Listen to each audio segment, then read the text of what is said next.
with Raindance Canada here in Toronto with Chad and the newest phenomenon as far as magazines go. Welcome to TIFF. Thank you very much. Thanks for having us. We're actually from Toronto. Homegrown, I love it. Homegrown, but it's a pleasure to be here and be a part of this phenomenal film festival, world renowned now. You know what I mean? This year was huge, so thanks for having us. Well, you started a new vehicle. Tell me a little bit more about this. Well, Chad, we actually started it back in 2005 online, and then fast forward to 2007. We've been going right across Canada with it. We're a Metropolitan Lifestyles coffee table book. And everything, man, like everything to do with music, fashion, entertainment, interior design, food and drink, cars, beauty. Something for everyone? Something for everybody. We live in a sophisticated city right now, and at this point it's just like we were trying to present something a little bit different than your regular run-of-the-mill. How is it, though, different from the run-of-the-mill fashion magazine or any other magazine? Not to toot our own horn, but we have 14-point stock. I mean, we rounded the corners. Our photography is brilliant. We pride ourselves in being Canadian, but presenting it on an international market. Our online, our social media, our application, everything is going strong with it.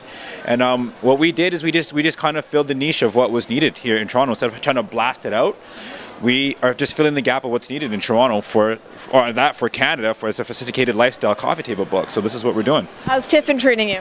Phenomenal. It's been great. It's been great. Give me a TIFF high. TIFF high. We got to screen the U2 movie on opening night, which was amazing. If you can appreciate U2, if you were back in the days of Rattle and Hum and going back to Joshua Tree, you're gonna love this movie.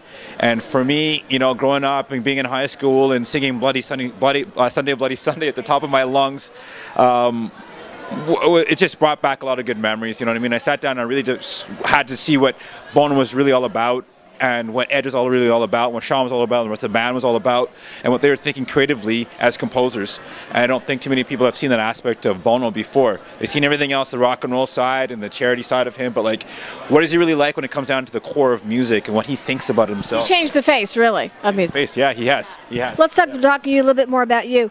Sure. TIFF is usually about films, filmmakers. Yeah. It seems to be diversifying a bit more, television, now into magazines. Do you think there's room for this sort of a spectrum? Absolutely, and we should be welcoming it more. I mean, there's so much room here in Canada, in Toronto, Montreal, Vancouver, for great filmmakers.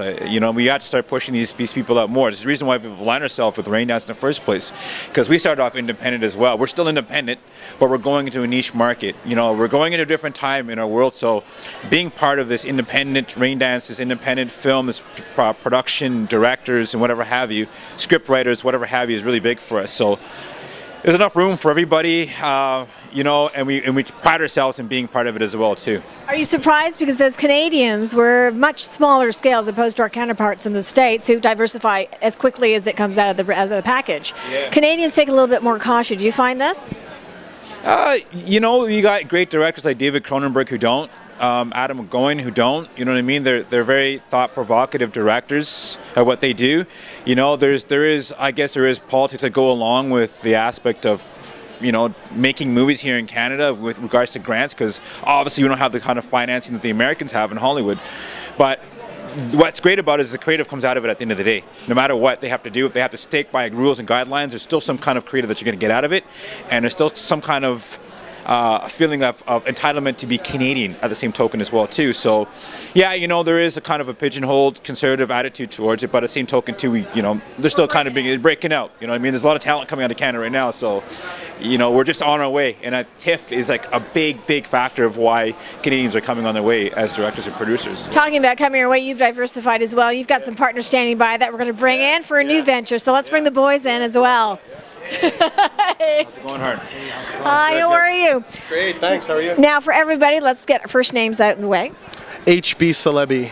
See, I like that. It sounds very sexy. I've got T-Chat and HB Celebi. I like this. I like this sandwich happening here. All right, now you guys have come up with a partnership and a vehicle. Tell me more about it.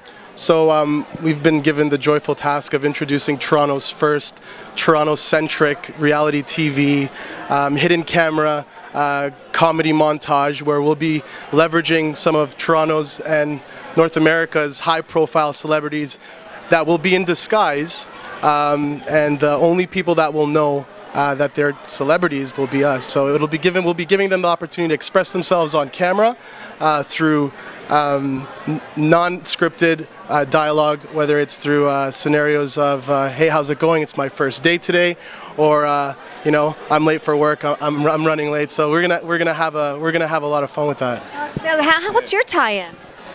My tie-in is just my media expertise, I guess. Harn brought me on to get more of a grasp of what it takes. I've done a lot of interviews with celebrities. I know how they feel about the craft of what they do itself. I mean, there's more to be said. There's a lot more that can't be said right now in regards to like whatever have you. But I mean, it's I've known Harn for a long time, and he's brought me on in trust and faith in regards to the product itself. And I'm gonna do my best what I can as a vehicle to be able to channel what we're doing all the way through. And how'd you come up with this concept?